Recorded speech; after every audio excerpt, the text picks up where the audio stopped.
cet édito live, je souhaite aborder la question de la protection personnelle et privée, car c'est un thème majeur du continuum de sécurité, alors que les tensions entre communautés et les religions montent d'un cran.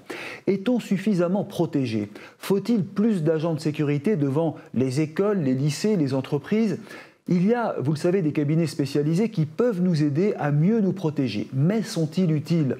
J'en parlais avec Pascal Bito-Panelli, expert en protection rapprochée. Il a commandé le service de protection des hautes personnalités, dont un président de la République. Et puis, il est l'auteur de plusieurs ouvrages et il organise des sessions de conseil et de formation pour des entreprises et des personnes privées. Et cela marche. Selon les cabinets experts en sécurité, particuliers comme entreprises et lieux publics doivent se préparer à une situation dégradée. Pour les écoles, par exemple, il serait temps d'intégrer au programme des cours de sécurité afin d'enseigner aux jeunes les bons réflexes. Oui, les cabinets spécialisés dans le conseil en sécurité vont devenir de plus en plus utiles à la société.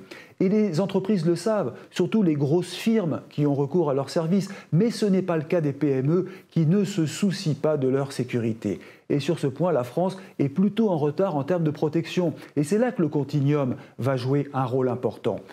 La sécurité publique, police, gendarmerie, armée interviennent dans les cas les plus urgents, mais ces forces publiques ne sont pas au contact permanent des cibles les plus vulnérables.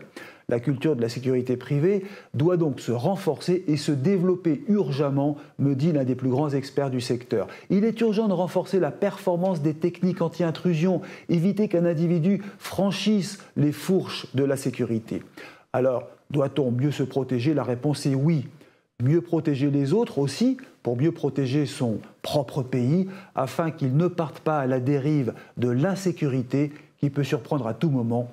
On peut le dire, les zones de tranquillité aujourd'hui, c'est fini.